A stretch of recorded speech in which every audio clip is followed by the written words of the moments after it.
All right. Well, we have two radio stations. All right. We have an AM, which is 1290 AM, and we have an FM, which is 101.5 FM. And we're also broadcasting online. We stream our programming, all of it, 24/7. We stream it to our website at newstalkkgvo.com, which you can get on your PC, or if you have Radio Pup installed in your smartphone, that's the app that we use, then you can listen to KGVO anywhere in the world with your smartphone or your computer. Okay. The storm that happened last Monday had some lingering effects. First of all, it knocked the FM completely off the air right away. All right. But the AM was still operating. Well, little did we know that the AM transmitter, which is located out by Blue Mountain Road. That's also the nuclear bunker I visited. Yeah, exactly. Sustained some lingering damage that didn't even appear until just this week. And so the AM is now off the air. 1290 AM is off the air. And we're on 101.5 FM. Now, we're also getting calls saying, how come I can't hear the FM as far out away from Missoula as we usually do? There's an exciting answer. Yes. Well, there is a piece of equipment called, are you ready? An exciter. Yeah. And it's not me. But anyway, it's garter-shaped. Yeah. It has a big black band across the... But anyway, the exciter actually, if you will, just like the name implies, it boosts the signal so it gets out further than an ordinary would on the FM band. Like to Hamilton. Yeah, exactly. So the exciter got knocked out, and so we are on our regular FM transmitting signal, but without the extra boost that we get from the exciter. However, all those things, can be put aside if you just listen on your PC or on your, Mac or on your smartphone. You can listen anywhere in the world, perfectly clear, anywhere, online at newstalkkgvo.com. That's right. So there you go. Anytime, anywhere. Unlike the inspection system in Iran. Right. So we have a call, and this is whom? I don't have a... This is Catherine. Catherine, the fabulous Catherine. What's up, kid?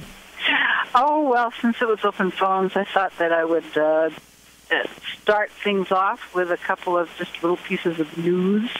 All right. That's all right? Okay, go ahead. Well, the first one is about Iran.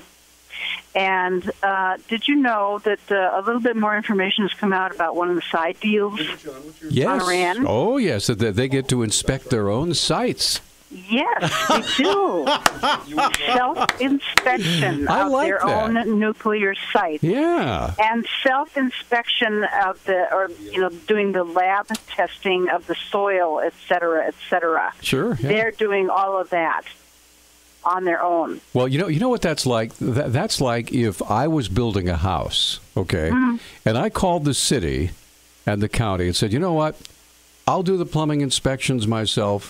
I'll take care of the electrical inspection. I'll make sure, by the way, I'll also do the foundation inspection to make sure that, because, after all, I know best. It's my house, right? So I know best. And I don't need you, nitpicky, intrusive, snoopy people coming around my house, messing with my stuff when I can do it myself. What do you think? Oh, yeah, that really works well, doesn't it? Yeah, so basically the U.S. has agreed to, number one, allow them to do whatever they want, however long they want. Number two, that we will protect them for, from say, I don't know, Israel perhaps threatening their nuclear sites and their nuclear development. And three, we're giving them the money to do whatever it is that they want to do. Sounds like a pretty sweet deal. I don't know what the problem is here. Yeah, I don't know what you're upset about. And it isn't, America really hasn't given them this. I mean, that's what the negotiators have laid on the table. Right. Yeah. Really, the person that's giving them this power is Senator John Tester. And you should ring him up and ask him if he knew. Seriously. Did you know that they would be inspecting their own sites when you agreed to this last week and said to NPR that you were supporting the plan? Because that looks like a big oversight to most people. That's an excellent question. If I had John Tester in this room, which I probably never will. No, he will not. But if I did, I would say this would be the question, simply. When you agreed to back the proposal with Iran, did you know that they would be investigating their own site? And he would have to say, yes, I did, and I went ahead with it anyway, or no, I didn't, and maybe would you change your mind? Here's what he would say. He would say, you misunderstand what's going on. What's really going on is blah, blah, blah, blah, blah. You see, it's routed through a server in a bathroom that then goes to a barn. And so we're able to tap all that stuff. We have Chinese hackers and North Korean hackers that check it before it even gets to us. It's cool, man. And they do their own propaganda, too. Okay, so, Catherine, we're up against it. So you have one more thing? Oh, just one more little kind of from the sublime to the ridiculous here. Real quick. Ashley Madison, that website, that hooks up people who don't say yes too quickly. Adultery. They have about 15,000 of the email addresses that have been hacked were all on government servers. Oh, good. Well, that's great. Was one of them in a bathroom? I have no idea.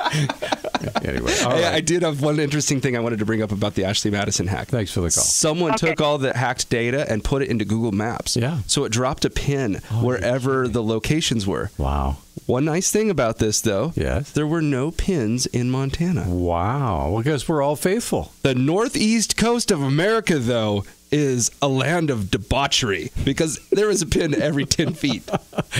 So I guess they would be Pinhead. There we go. Welcome, everyone.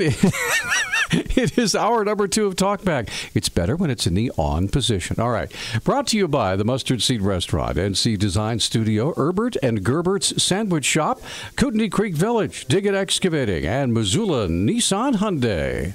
You know, I feel smarter already. The fact that the superintendent of School District 1 is in the studio right now. How you doing, Mark? I'm doing very well, thank you. Good to see you again. Yeah, it's great to be here. I specifically told Tracy to have you not wear a tie today. Because this is radio, for crying out loud. You know, when I come to a classy place like this, I've got to make sure that I dress appropriately. Well, now, one of the reasons we're really glad you're here today is, first of all, this is your monthly visit. And we've got school opening within the next week or so. Is that right? That's correct. We expect about 8,900 students to cross our threshold next Wednesday morning. All right. Are we ready? We are all ready. You know, there are those annual concerns. We have a lot of students that register at the last minute, those that are new to the community, and our school offices opened only this week. So there are some places where classes are at capacity, and we're working to identify spots for all those students. And so what are some concerns maybe parents or grandparents that are listening now should have before the first day of school, things that they might not have noticed that they should to get ready? You know, I don't know that there's anything that's new that would surprise them. But again, we do have certain areas of town where our classes are at capacity. Aren't there certain immunizations that are different this year that are required? There are. We actually have a waiting period, though. By legislative action, students are now required to have the chickenpox vaccine. There is a religious exemption that comes into play. But for the vast majority of our students, we'll be going through and identifying whether or not we have appropriate record of those immunizations. But we have until October 1st before the law actually takes effect. And then there's a 30-day grace period that takes us till the end of, October. So parents will have time to secure the appropriate immunizations. We're not going to lock anybody out day one. Yeah. Now, let me ask you this. When you talk about immunizations, sometimes it's a very sensitive subject for some parents. For parents who are really leery of getting their kids immunizations, are they absolutely required for kids to attend MCPS? They're actually required by state statute. However, there is a religious exemption provision, and the information can be garnered at any of the school offices regarding the process that parents would go through. Okay, good to know. Well, we actually have a caller for you, so let's get things started, and we'll get Jeannie on the line. Go ahead, Jeannie. Good morning, Jeannie. Hi, good morning. I'd like to speak about one of my pet peeves, which is Prescott School. I would like to comment on a statement which Mr. Thane made during his last visit on Talkback. He stated that the lease to the private Missoula International School, the Prescott School in the Rattlesnake, was not causing a loss of funds for MCPS. With all due respect, this can't be true, as MIS is a competitor. A math professor quoted in 2004 If the international school expands further, the loss to the public schools could run into the tens or even hundreds of thousands of dollars. There's nothing wrong with MIS growing, but not at the expense of MCPS. And a couple more things, and then I'll ask my question.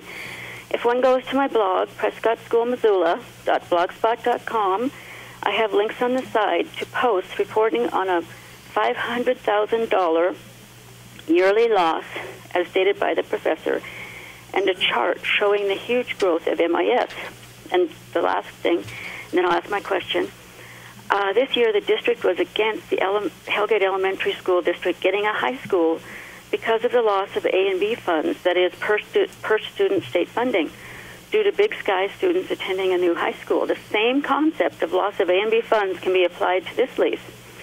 MIS is attracting MCPS students, as witnessed by cars coming down the Rattlesnake turning into the school from Van Buren. Would this be something Mr. Thane would look into for his constituents? A suggestion would be to go to the intersection of Van Buren and Elm Street and watch the massive stream of cars turning into Prescott in the morning. And support for the bond would be supporting this private school, which is one reason I suggest people vote against the bond. Okay. And I'd like to stay on the line to respond to any comments that Mr. Thane might make. All right, we'll let you do that. Tell you what, go ahead, Mark, go ahead. First of all, Jeannie, I appreciate your question. I believe last month the question that was asked, or the statement that was made, was whether or not MIS was being supplemented in terms of revenue by Missoula County Public Missoula Schools. International School. Yes. Okay. And my response was that we are not supplementing or supporting MIS. That does not equate to an acknowledgement that there isn't revenue being lost because there are students that attend MIS. The reality is there are a number of private schools in the Missoula area, and parents have an opportunity to exercise choice. My perspective would be that we want to create programming within Missoula County Public Schools that meets the needs of all students, and we hope that those parents who choose other options will take a careful look at the programming that we offer at Missoula County Public Schools and choose us. But we recognize that there are a variety of reasons that members of the community might choose other options. May I ask a question here? Certainly. Why did Missoula County District Schools abandon Prescott School in the first place? Largely it was because of the loss of enrollments that we experienced at that point in time, but also an acknowledgement that that facility doesn't meet the standards that we would look for in an elementary school. There's a certain economy of scale that comes into play, and when you're talking overhead costs, administrative costs, secretarial, custodial, to support extremely small buildings is somewhat problematic. And the configuration that was in place at the time Prescott was closed had the early primary age students going to Mount Jumbo School, the intermediate grade students attending Prescott, and then the middle school age students attending Rattlesnake.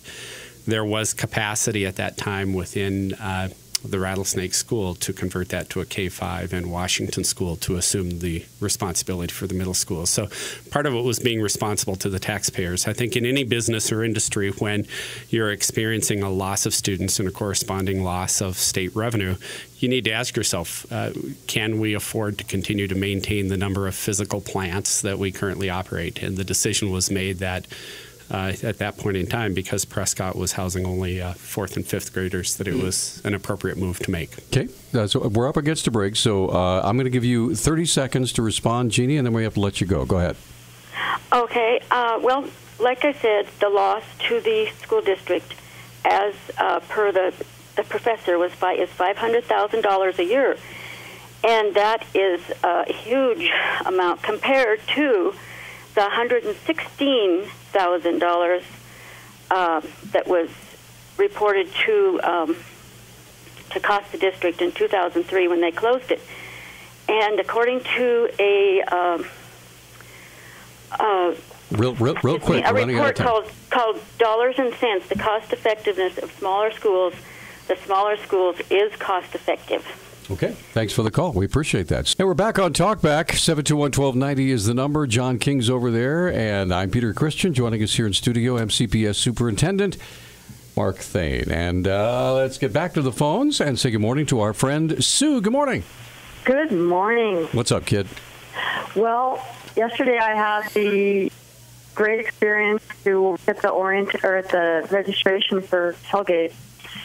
And the old problem of counselors not having enough time with their students came up.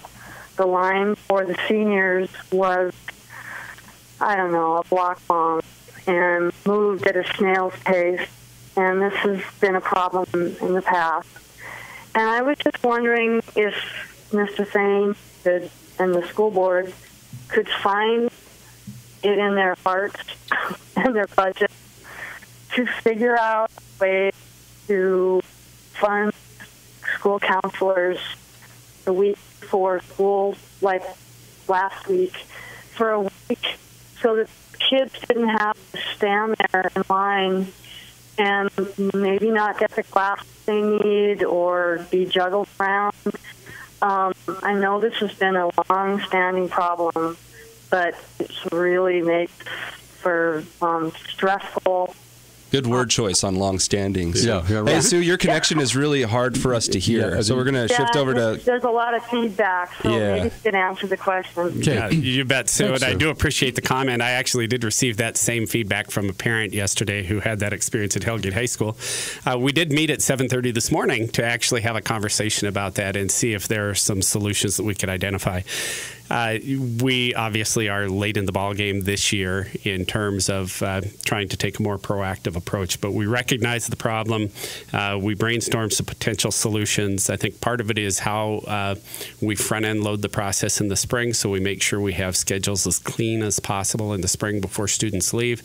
But we do need to attend to the issues that you've identified. It's not reasonable for students to spend 2 hours in line in order to change a single class in preparation for school next week. So we talked about it. The regional directors will be having conversations with each of the building principals today to assess just what the status is with regard to class changes and student schedules. They'll also be creating for new students some blank schedules so that if a typical freshman walks in, we already have a schedule developed that has an algebra class, an English class, et cetera, so that we don't have to go through a drawn-out process to get a schedule assigned. So, again, it's good feedback. We recognize the problem. We will work to craft a solution so it's not repeated. And is this something?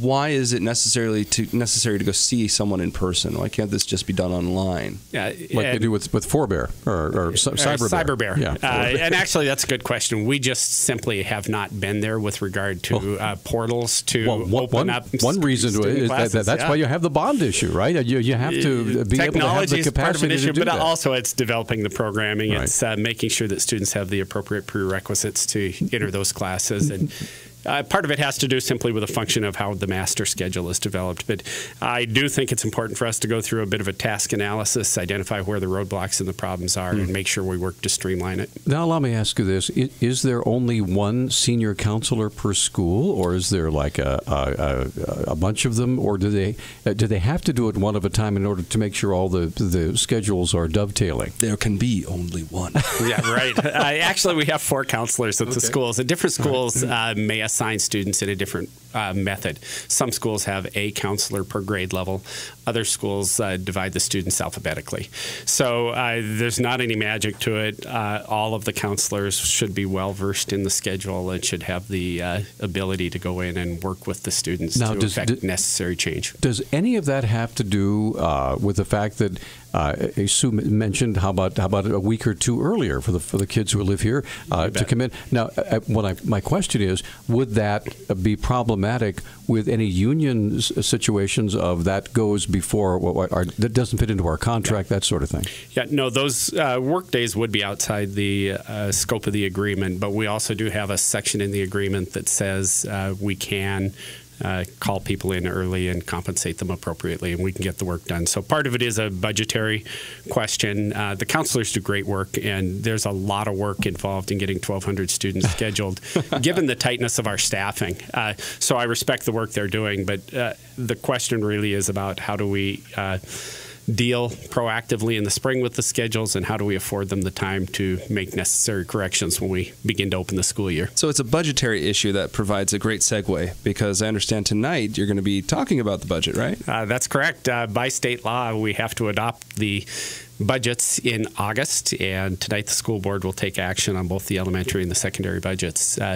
We're in an interesting situation on the elementary budget because we will actually see a decrease in the number of mills and a corresponding decrease in the taxes associated with the budgets we'll adopt tonight. There is a slight increase, largely due to transportation and tuition situations on the secondary side. But overall, the budgets are largely static in terms of tax impact locally, and we certainly appreciate the support the community has given us in that regard. But I think it's all good news, and it should be a relatively smooth budget adoption meeting tonight. Speaking of budgets and property taxes, and we're going to come back and talk about the bond issues. I know that there are two of them, and the Missoula Organization of Realtors just picked up a big affirmative action on that one. That's correct. They've endorsed it. So anyway, we'd like to hear from you. All three lines are open. And I have a budget solution from Japan. Oh, let's hear it. This is something all the Japanese schools do. I've never seen a U.S. school do it. Okay, we're going to come right back and talk about it. We'd love to hear from you. And, of course, Mark Thane here to answer your questions, 721-1290. Just in case you're keeping track, I'm using smoke-related bumper music. Smoke from a distant fire. There you go. Right? All of us folks who lived through the 70s remember that. But all right, that's John King. I'm Peter Christian. Mark Thane joining us here in studio. Okay, Mark, we've got the budget meeting coming up. If obviously these are open to the public, right? That's correct. Will we be bored to tears, or will we find excitement in the budgets? Well, actually, we have a number 2 pencils. That's right. We have a special hearing that will occur at 5:30 p.m. for any of the public that wants to come in and provide us with any comment or feedback on the proposed budget. The board will actually convene at 6 p.m. and then, as they do their work and as an action is taken, there will be another opportunity for public comment. Additionally, tonight we'll interview the 2 candidates who have thrown their name in the hat for the vacant trustee seat. So we'll hopefully identify a new trustee. It's a big night. Who are the 2 candidates? I'm sorry. There are a couple of great folks. Right. I apologize. I didn't bring my sheet with me, and I don't want to mess up on the second candidate's name. That's all right. That's okay. Right. Well, I'll look it up during the break. Thank you. The one question I did have for you about the budget meeting, it's going to be hard for someone to give comment or feedback on the budget if they can't see it before the meeting. Is there a way to go and check it out before? You bet. It's posted online, the agendas and all the attachments at www.mcpsmt.org, the Missoula County Public Schools website. Well, just Google Missoula Schools, and there it is. There you go. Yeah. Anyway, some comments on Facebook. Okay. Sue says that there are 2 counselors now for the senior class at, I think it was Hellgate, and they do not have enough time, she says. And then Elena has a question for you, Mr. Thane. She says, is Mr. Thane still supporting Common Core in view of the fact that the state who adopted it are now repealing it? I think there must be a particular state she's referring to. There has been a lot of discussion in many states with regard to Common Core, and of course that was a popular topic in a lot of legislatures. I reported, I think, a couple months ago on Common Core when I was here, and I do support Common Core. And the example I'd use is simply this. You look at a place like Great Falls, Montana, that's heavily impacted by the men and women in the service. And oftentimes there's great mobility on the part of those families that are in the service. And as those students transition from state to state, community to community, there should be some expectation that there is a commonality to the curriculum that's offered at each grade level. So if I have a 3rd grade child in Montana, I would expect they might learn 2-digit multiplication. If I get transferred to Oklahoma, I would hope they would still be learning 2-digit multiplication, etc. So if you take the words just as they're intended, Common Core, it's not saying that this is a national curriculum, but it's saying essentially that in the core content areas, there should be some commonality of curriculum so that expectation from state to state is similar. In Montana, we're charged as a local school district with developing our own curriculum standards and benchmarks. We work to align with the Common Core, which means that we want our students to have the skills and abilities that are identified in the Common Core, but they don't tell us what textbooks to use or what materials to use. That's all local discretion. One of the criticisms that I've heard about Common Core is that it isn't about learning and teaching. It's more about gathering data and mining all sorts of things that God knows where all that information goes. Sounds like learning to me. Yeah, well, it's personal information about kids and their families and all that sort of thing. And there are people that are very nervous about that. Now, can you address that? Sure, and I think you've identified probably the major rub with what's out in the media regarding Common Core, and that is the amount of assessment that's associated with it. So I think it's important to note there are two main purposes for assessment, and I would hope that we as a school district would focus largely on formative assessment. And formative assessment would be that assessment used in the classroom by a teacher to inform instruction. So we would anticipate, for example, if you have 4 classes at a grade level or you have 4 teachers in a department teaching the same content, that they would work together to identify the priority standards and benchmarks, and they would develop their own classroom assessments to test the students on those, and that they would use that data then to inform their instructional practice. What do I need to reteach? What do I need to teach more comprehensively? So formative assessment's a good thing. If we're taking extensive amount of time annually to assess students on national assessments where the data is not particularly useful to the classroom teacher, it may be of more questionable value. That being said, I think it's important periodically to assess students so that we have a barometer and we can compare our students with students nationally, the norms nationally, so we know that we're being effective and that our kids are showing the kind of progress they'd expect. So it's not a black helicopter thing where not at all. You're sending the information up into the helicopter. Perfect timing. The smoke rolled in so we wouldn't see the helicopters. No, and I would say, Senator Tester actually introduced an amendment that was not successful to the Elementary and Secondary Education Act, which is heading to a conference committee in Congress in September. His amendment was to reduce that national testing requirement to 4th, 8th, and 11th grade so that it happened 3 times at appropriate benchmark places, and that would replace the current requirement, which is at every grade level 3 through 12. Okay. One quick question about the Common Core idea. I guess, as a kid, I had a kind of novel experience. I had a system called PACES that I learned on. And in this system, I was very good at history and language, and so I was very fast in those. So by the time I went to high school, my first 2 years, I was very, very well ahead of everybody. And math, I wasn't as great, so I wasn't as fast in that. And I guess my concern for a child, I saw some benefits in this system. My concern for a child is that if you have a Common Core, does it also maybe hold students that are mastering those abilities back until everybody else is ready to rise with them? No, I would say that the Common Core would identify basic proficiency standards. Going back to my formative assessment discussion, one of the things that's critical for teachers to do after they develop an assessment, they should really do a pre-assessment so that they know what skills and abilities the students bring into the class before they start instruction. And that allows them to tailor that instruction to the needs of the students. So if somebody comes in and they already know the content that's going to be taught, it's incumbent upon us to identify other activities that will allow that student to continue to work to meet his or her potential. So it's a basic proficiency standard, but no, we would want to continue to accelerate. And obviously class size has a lot to do with that, right? It sure can. Time is the factor, and the amount of time that's required to individualize or to provide alternative activities is critical. So yes, time is a definite factor, and class size is a huge impact. This is Talk Back, and it's Thursday. We're visiting with Mark Thane, Superintendent of School District 1, and let's get right back to the phones because everybody wants to visit with you. So, John, thank you for holding. Go ahead, please. 2 things on the Common Core and then on the competitive nature of school funds. On the Common Core issue, would you agree, Mr. Thane, that a strong central government, that is our national government, would seek to control its population through its children if it were someplace like communist China? Obviously that's not our experience here. I suspect that could be true in places like communist China.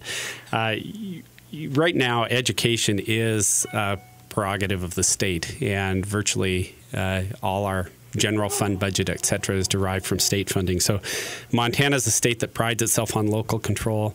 The state has allowed local districts to make the vast majority of those important decisions. So that's not an issue that we've faced. Can I ask you then, what is the purpose of the National Education Association or those, the Department of Education? There are some federal projects. We do get some money for special education. There are title programs, for example, Title I, which targets funds for those significantly impoverished schools. An attempt to level the playing field somewhat because of economic disparity from region to region. So there is certainly an impact with federal funding, but if you were to look at, again, the budgets we'll adopt this evening, the vast majority of our budget is derived from state and local. Okay, John, what else? My rebuttal to that is that wouldn't the people that would know best about the intimate details of how their children are doing be the parents? And I thought that was what the school boards were for, and parent-teacher conferences. Next, on the competition for schools, your statement earlier about that you would hope that people would choose public schools versus alternatives. I don't think that that's your job, considering that you receive tax dollars. In other words, it's not your job to compete against the private sector, and I take offense to that because my tax dollars are going to both public schools and private schools or other than public schools, so I'm paying twice, though I may disagree with putting my child in a public school. Now forgive me interrupting there, John, but you're saying your tax dollars are going to private schools? How does that work? No, I'm sorry. My dollars. Oh, period. I got you. My Okay. income is being Gotcha. split. Yours Okay. isn't. You are paid not to lobby for public schools. You're paid to develop a better product, if you will, that is results. And if your results don't measure up to private schools, then that should be the determining factor, not how well you can lobby for the public education system. Yeah, well, I would say simply that Thanks for the call, John. My earlier statement is that parents will look at our programming just as they'll look at the programming that's offered by any of the private school options. I believe that we have a strong program. I hope parents would evaluate that program, and it would be my hope that they would determine that the programs that we offer do meet their needs and that they would affect that as their choice. If they should choose otherwise for whatever reason, I certainly don't argue with that. There is room for some diversity, and I think that's important, and that's part of our way of life. But again, I have great confidence in the programs we offer. I am fully supportive of those, and I hope that if parents have questions, they'd come see us, and certainly we're going to promote the program we offer. I think that's our job. A quick comment from Kitty. She says, "Hi, Mr. Thane, former principal from Chief Charlo Elementary School. Thanks for your service there. What is your idea to increase/decrease the mandatory testing? Will there be an opt-out? ? By the way, he always wears a tie! ! Well, there has been discussion about opt-out, and there is not a provision for us to opt students out at this point in time. Now, of testing, right? Of testing. Okay. All right. When a rule is promulgated, we do our best to follow it, and we will follow that. Promulgated by whom? By the Office state? of Public Instruction from the state. We, again, put our primary focus on the formative assessments that we'll do. Our students do score well on the standardized or the norm reference testing that's conducted, and I'm certainly not opposed to that, but I do think that the sheer volume of it is what's problematic. I'll use fourth grade as an example. We have a situation where fourth graders take our state-mandated tests. We oftentimes are part of the sample that also participates in the National Assessment of Education Progress. And so there's duplications of that testing, and that's time away from classroom instruction, and that's something we do need to continue to be cognizant of. Okay. We are actually right at a break. We're going to go take a test right now. Yes, right. There will be a test on the information you glean during the next commercial break. So, and by the way, we do have some Neil Young tickets to give away. Sometime between now and 10 o'clock. You're really going to want to be studious then. Absolutely. We're not going to let you slide. We'll be right back. Neil Young and we won't grade on the curve either. So, Phil and Patty will get you guys on in a minute. We have one line open. It's 721-1290. Stay with it. It's Talk Back, and it's Thursday, and we thank you so much for joining us on this day where we have unhealthy air quality because of the smoke in the air, which brings me to a question. If the weather is like this on the first day of school, and the folks, Sarah Cofield over at the health department says it's unhealthy, shouldn't be out doing stuff. How does the school district handle that? We actually have an air protocol, and we link directly to the Boyd Park monitoring station on an hourly basis. We assess the air quality. We make a judgment call on whether or not students should be outdoor for recesses, lunchtime. And actually, the same is true right now with our fall sports, which were initiated. We look prior to any practice times to see what the air quality is and make determinations on whether or not students can be outside or whether they have to do indoor or modified practices. Okay. All right. Let's just, folks, I'm sure want to know. Let's get Phil on the line. Phil, first of all, thank you for holding, sir. You're on. Go ahead. You bet. Good morning. Listen, our youngest daughter and her husband are both teachers in a different state. And she has been a teacher for 6-7 years, I would guess. She, in fact, was tasked by her administration with teaching teachers how to implement Common Core. She has told us that it is really nothing more than a very intrusive, personal information gathering device, and it's very sinister, just below the surface. Everybody wants the best for their kids, best teaching available, all that, but it's data mining at its core. And there's really nothing anybody Phil, can I ask? Change my mind. I just want to ask you a quick question. What kind of data are they asking for that she's concerned about? They would ask elementary kids like first grade, second grade, third grade, whatever. Are your parents active military? Are your parents retired military? Do you have weapons in the house? Things like this. Now, this may just be her school, but I kind of doubt it. It's just that they want more information. It just follows in with this wonderful surveillance society that we have become. And the NEA and a lot of teachers think that all we have to do is throw more money at something and we'll have wonderful results. Well, I think it's been proven over the last few decades that throwing more money at education has not helped a bit. In fact, has helped to dumb down our society. And I respect good teachers. I had some when I was in schools, outstanding teachers. And I'm not saying there are no outstanding teachers now, but the system seems to be getting more corrupt all the time. Okay, well, do you have a specific question for Mark? Because that's what he's here. No, I'm sorry, I do not have a specific question for him. Okay. Well, and thank you for taking my call. I appreciate the opportunity to maybe shed some light to some people who aren't, who are either uninformed or, let's say, gullible, because this is not a good deal. All right. Thanks for the call. So, if I may just give a quick response, I would suggest if you have questions about the types of assessments that are administered, you can go to the Montana Office of Public Instruction website, and they actually have release items that were included as part of the state assessments that you can review. We don't essentially do data mining of that nature, and in fact, no personally identifiable information from a student is disseminated in any way, shape, or form.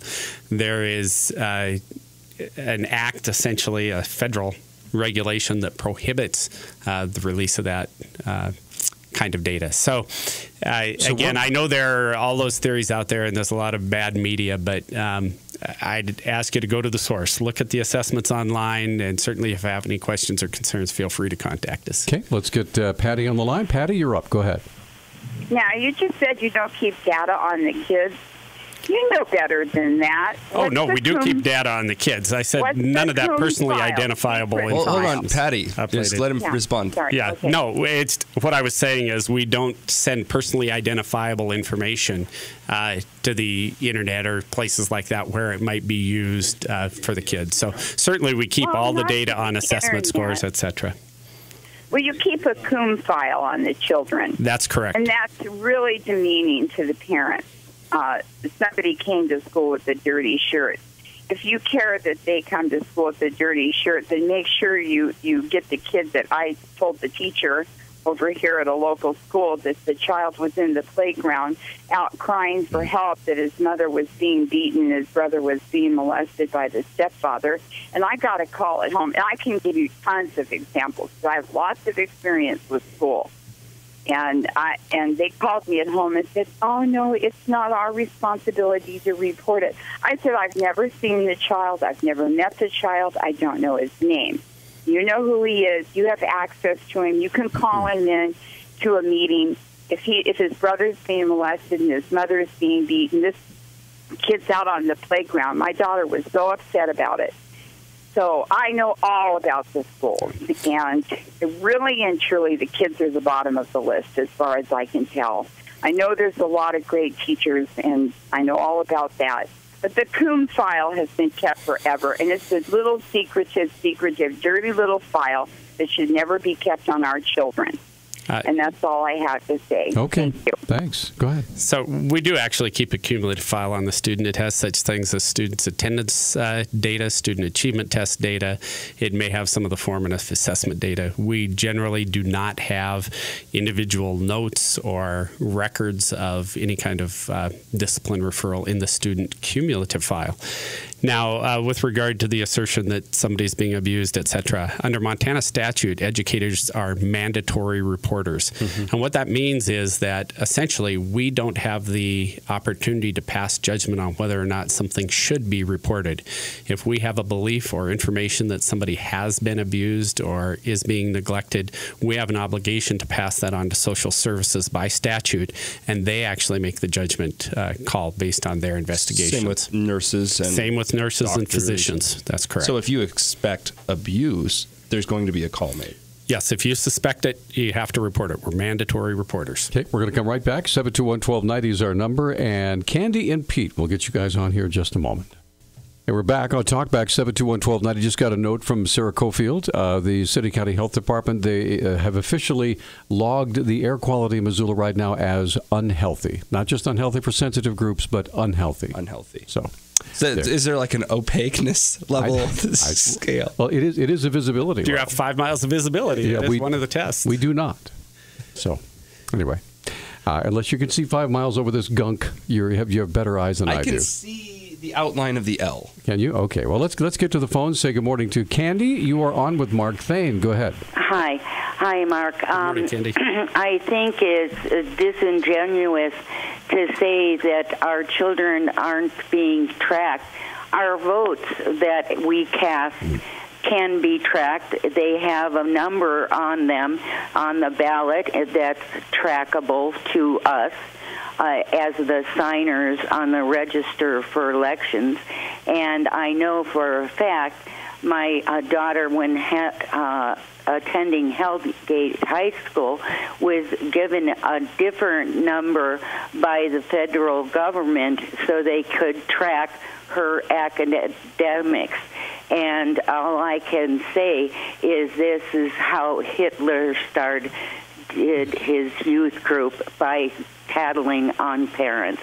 And so all this is smoke and mirrors to cover up what's going on. Do you have a question for Mark real quick? Yeah. Okay. How is it that you can say that the children aren't tracked when you know they are being tracked? He didn't say that. For one, he didn't say that they weren't. He talked about the CUM file. He talked about some of the data that they collect. Tracking the children, and it goes to the federal government, too. So how can he say He didn't say that they weren't being tracked, though, is my point. No, we do. We actually thanks maintain student data. It's imperative that we do so, or else we won't be able to effectively plan educational programming for them. What I did say is the conspiracy theory that we're taking all this student data by name and uploading it for others to use is erroneous. We don't upload personally identifiable student information, and that's the key. We do maintain records. We do have a CUME file. We do maintain a longitudinal record of student assessment data. We want to be able to demonstrate their progress or lack of progress over time. Let me give you an associative kind of comparison with medicine, because it's, I think, something maybe more people are familiar with. We have like HIPAA laws. If you go in, you're not supposed to give the name or the data on the particular individual. However, there's all kinds of studies being done about how effective different cancer treatments are, et cetera. And a lot of this, what they call metadata, is fed into a giant server where people apparently process it somehow. I don't know the sorcery behind that.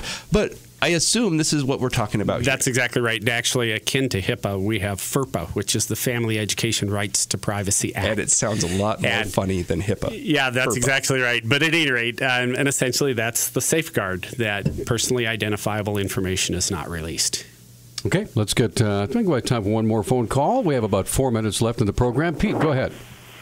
Good morning. And I really respect Mr. Thane and his challenges, and I'm really parroting something, Peter, that you brought up on the air several times. Okay. And that's the need to fund really important things in our community, and I believe education is one of them. But at the same time, we have the mayor playing Don Quixote, acquiring a water company that's also going to demand more money for the same services at additional cost, and the fixed income people and low income only can afford so much, and yet we're not getting a chance to prioritize as to what we want to fund. Well, there's some danger of tax fatigue. Yes, and you brought it up many times, and that's why I think Mark has an excellent plan here, and they're up against the wall because we have a city that doesn't care what other people want. All right, well, let's let him respond to that. Thanks for the call. I appreciate your comment, Pete. I would just say this, and that is we're trying to be as transparent as possible with regard to the bond request, meeting with community groups, meeting with the neighborhood councils, trying to disseminate the word. This is one of those situations where we'll have to develop a community consensus, and ultimately the community will decide whether or not to make this investment in our schools. Obviously, we feel it's important enough to put before the taxpayers, but we do trust the judgment of the taxpayers to make the appropriate decision. I wanted to get back to something to save us all some money. I throw this opportunity out here for you. In Japan, where I used to work, after school, the kids would clean up the school. Each room would clean up their own room, and then they had one other chore, whether it be clean up the teacher's lounge, clean up the hallway, whatever it might be, the bathrooms. They didn't have to spend a whole bunch of money on janitorial work, outsourcing labor. All the kids would take care of it, and they were deeply involved in the school. I thought it was a really beneficial thing. You see anything like that ever being possible in a public school in America? I don't know, certainly to the extent that it occurs in Japan, but I do think just as a regular routine, it's practical and probably a good life lesson for the students at the end of the day to be saying, okay, it's time to get ready to go. Let's make sure the floor is clean. Let's make sure the desks are clean. Everything's put back where it belongs, and do some of that minor housekeeping. I don't think I want to turn the kids loose in the bathroom with harsh chemicals to clean the toilets, but there's probably a balance to be struck there. Next time you're on, I really would appreciate if you could bring with you the information regarding the bond issues as to what specifically is to be done at all the schools, because we haven't had a chance to do that yet. Sure. And people may not realize the extent to which you guys have been planning this, and that some schools are just going to be torn down and rebuilt, others going to be relocated, others are going to be remodeled, and I think it would be kind of informative and maybe even exciting to some people to say, wow, here's what we got going on, and this is really cool stuff. So yeah, I would be happy to. I actually brought that data with me today, and I'd love to have a chance to talk about it. Okay, next time. All right, thank you. Next bat channel or whatever. Same bat time, same bat channel, Peter. Anyway, sorry. Okay. You actually saw this on TV. I did not. But you're much more hip than I am. Mark, how can we contact your office?